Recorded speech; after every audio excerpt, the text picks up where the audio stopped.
a comment from a White House official about Senator John McCain that is at a minimum insensitive, quite possibly flat out odious. President Trump himself has a long checkered history when it comes to the Arizona Republican who survived 5 years as a prisoner of war. The president once questioned whether he was a war hero, saying, quote, "I like people who weren't captured." And as we all know, tonight the senator is at home in Arizona battling brain cancer. Let's get the very latest tonight from the White House. CNN's Jeff Zeleny. Jeff, walk us through what happened here.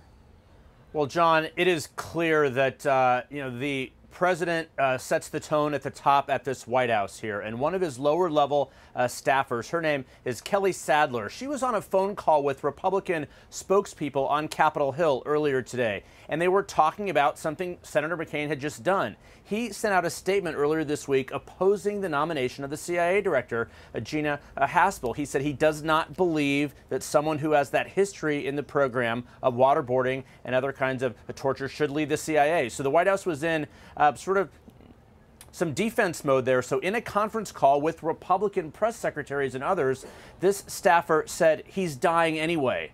Of course, a comment like that quickly spread across Washington, given the respect that Senator McCain has. So then it essentially blew up from there. The White House apologized and said we respect his service. But, John, just a few moments ago, we heard from Cindy McCain, Senator McCain's wife, of course, who sent out this message on Twitter. Let's take a look. She's addressing it directly at the White House staffer there. She said, "May I remind you, my husband has a family, 7 children and 5 grandchildren." Simple words there, sparse words, but a tough message indeed. Talking to a few friends and allies of Senator McCain this evening, John, they remind me that he's still creating waves and still working hard, even though he's out in Arizona, because he announced his opposition to Gina Haspel. That created a whole stir here, which of course led to this. But in a town of disgusting comments, I think this ranks pretty high up there, John. You know, Jeff, you said the White House responded. Was that an apology? John, I wouldn't exactly say it's an apology, but let me read it to you, and people can make their own judgment here. It said, "We respect Senator McCain's service to our nation, and he and his family are in our prayers during this difficult time." But they did not walk it back or say that, she was misquoted. They said that, she was not intending to be malicious. Talking about someone's brain cancer in this respect sounds fairly malicious to me, John. That's not an apology. That statement was definitely not an apology. And I had not known that the comment was made to Republican press secretaries, which does explain how it got out so quickly. Jeff Zeleny, thanks for being with us. Appreciate it.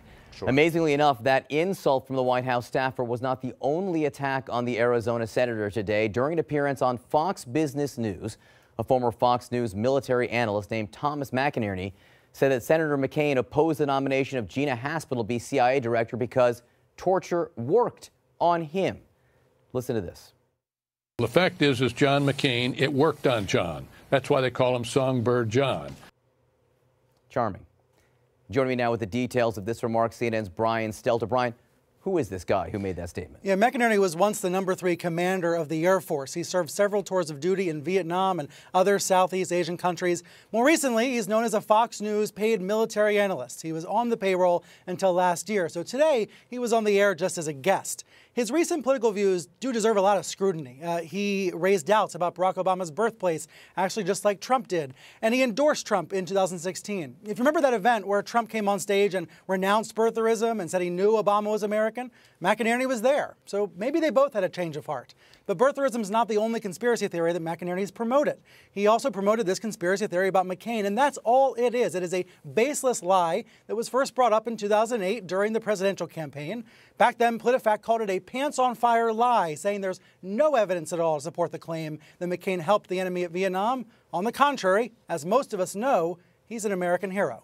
Yeah, it's a very important history. I encourage everyone to check out PolitiFact. Also look at McCain's biographers who explained exactly what happened, and note that John McCain never gave anything of value to the North Vietnamese. Has Fox commented all about this? Yes, sort of. The anchor, Charles Payne, says he didn't hear the comment this morning. He didn't hear McInerney say it because a producer was talking in his ear. Now, whether you believe that or not, here's the rest of what Payne said. I, in fact, have very high respect for Senator McCain's lifetime of service and sacrifice to this nation. Those reprehensible comments do not reflect how I feel or how this network feels about Senator McCain. And they're saying the network does not support the comments. Now, McCain's friends, I think we should be honest about this, they are measuring their time left with their friend in days and weeks, not in months or years. Now, hopefully they're all wrong. Hopefully McCain will be with us here years from now. But he has a book coming out later this month, an HBO documentary coming out later this month. He views these documents as his final words, his final messages to the public. So I have some advice from McInerney. He should set his DVR, watch the HBO documentary. He has a lot to learn about John McCain. I will note that that was an apology from the Fox Business anchor right there, and he did note the network did not stand behind the comments either. All right, Brian Stelter, thanks very much. I appreciate it. As we have noted, insults from President Trump lobbed at Senator McCain, not new. To refresh your memory, this is a brief look back. He hit me. He's not a war hero. He's a war hero. He's a war hero. 5.5 years. He's a war hero because he was captured. I like people that weren't captured, okay? I hate to tell you.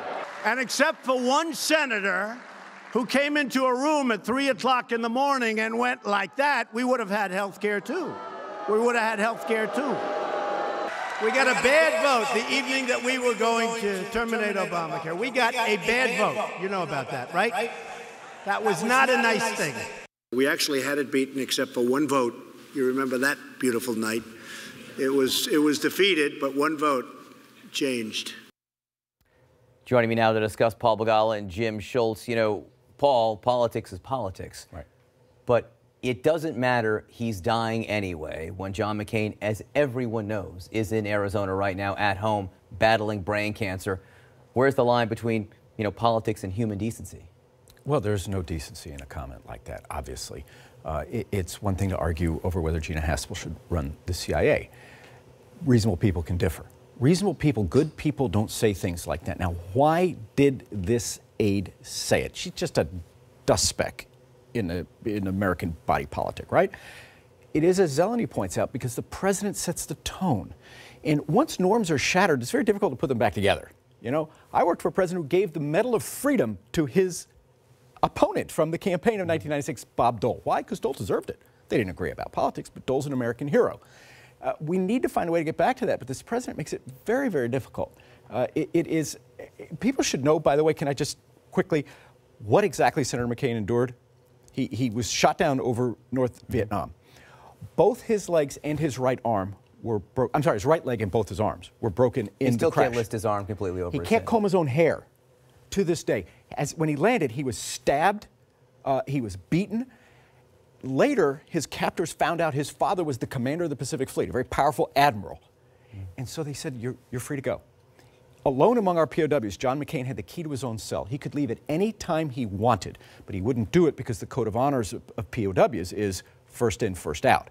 So he was tortured for resisting, more than most. And so what he endured for our country, he endured unspeakable torture, and he is an American hero. I don't agree with his politics, but that's not the point. To say something like that about a man who's given this much for his country is just beneath contempt. Jim, Kelly, Sandler should not have been saying this, correct? Absolutely not. John McCain is a war hero. He's a hero. The sacrifice that he made, and those like him have made, give us the freedoms that we enjoy. And we have to respect that. And beyond that, there's a certain decency associated with someone that's dying of cancer, that may be dying of cancer, to their family, to their friends, and the loved ones. You just have to be sensitive. It was certainly an insensitive, inappropriate comment that she's probably going to regret, and I would hope that she does regret. That being said, you know, I think it's okay to criticize Senator McCain for his views on health care. It's okay to criticize Senator McCain for his views on Gina Haspel's candidacy to CIA.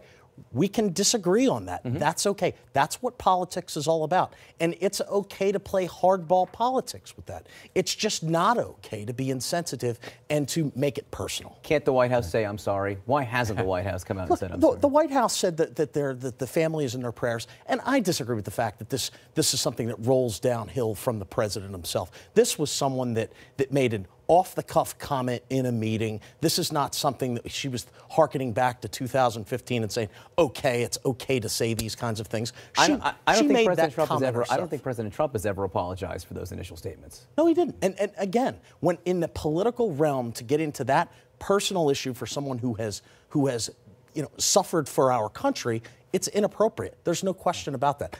I agree with Paul on that, but I also think it's incredibly insensitive to say the president doesn't respect military service. He surrounds himself with military people in his staff and respects their opinions. He does not respect Senator McCain's sacrifice. He lied to the country, said he wasn't a war hero.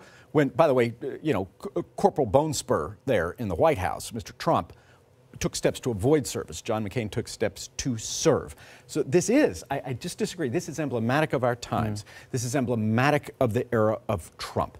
And the challenge for everybody else, decent people in both parties, is not to sink to his level. Reciprocity is so deep in the human soul, but I really admire the McCain family, for example, is conducting themselves with such grace. There's some new bit of reporting into CNN. Let me read this to you. A source close to the situation says Kelly Sadler called Meghan McCain today to apologize for the crass remark that she made about Senator John McCain. It's unclear what Meghan McCain's response was, but we are told Sadler apologized to her. That's a start, Jim. Sadler apologizing to the family is a start. A next step would be apologizing in public. A next step with the White House saying that the comment was inappropriate and apologizing. I still don't get why they simply can't say, this was a completely inappropriate comment, we're sorry. She's paid by the taxpayer. As she should apologize to the family. It was an insensitive comment about someone that's dying of cancer and someone who served our country well and someone that, if he does in fact die of cancer, will be sorely missed by many. So there's no question she should apologize. And the White House, I'm sure, will be critical of her remarks. Well, but no, they can't apologize because Mr. Trump won't apologize. That's the problem. If you fire this woman, which any decent White House would, if she publicly apologizes, which she must, it puts the president on the horns of a dilemma because Donald Trump doesn't apologize for these lies and personal insults. He never apologized to Ted Cruz for somehow implying that his father was connected to the Kennedy assassination. He, in fact, was asked once, I say this as a person of faith, he was asked, do you go to God with your sins and ask for forgiveness? And he said, well, I don't live a life that requires that. He could not name a single time, even in the quiet of his own soul, he felt like he did something wrong. That's the kind of man we have as our president. Just very quickly, Jim, you really don't think that the president has changed the level of discourse? Whether or not it's successful is a different story, but has he changed the level of discourse? Look, there's been vitriol in politics as the right goes for the right, the left goes for the left. There's been all kinds of vitriol back and forth. I don't put that solely upon the president. That was going on long before President Trump came onto the scene. We were heading in that direction. Do you think she should be fired? Do I believe she should be fired? I believe she should be reprimanded for her insensitive comments. Someone else can determine what that reprimand needs to be. If you're the chief of staff, you have to make that determination. That's his job. Would you complain if she was fired? Would you go on Twitter, Jim, afterwards and say this woman should never have been fired? No, of course not. That's a decision that someone needs to make. By the way, that's a personnel decision that someone needs to make. The chief of staff has never apologized for lying about a congresswoman who he said completely false things about. He never apologized. This is the era of Trump. His people never apologize because that the president doesn't. Let's not act like the Democrats have the high road in all of this either. No, human beings do. Homo sapiens do. Right. Decent human beings do, and these people are beneath that. Okay, there's a political discourse in this country on both sides of the aisle that gets where the vitriol is just over the top, and it's not just Donald Trump. It's not just President false Trump. equivalency, Jim. That's not right. We've never seen you to sit here today like and say that all the Democrats none of them conduct themselves in any inappropriate fashion as it comes to. I did not say that. I said this this president is sui generis. He's absolutely sui generis, unfair. and he is beneath any standards of our lifetime. You could never imagine Ronald Reagan saying this. You could never imagine Barack Obama saying this, or Bill Clinton or George Bush. We have never seen a president so loathsome in conducting himself in the public discourse, and now his staff is following suit. Jim, would you see Ronald Reagan, George H.W. Bush, George W. Bush, Bill Clinton, Barack Obama make the comment that President Trump made about John McCain as a POW? I can't speak for what they'd say in private. Certainly, no one's made that comment about John McCain publicly. And history is history. We know what that is. We know what they've said publicly. To determine what they may say or what they may think, I'm not going to crawl into we're talking about public comments, not the private comments in this case. But, Jim, I do appreciate you being here. Paul, thanks for being here as well.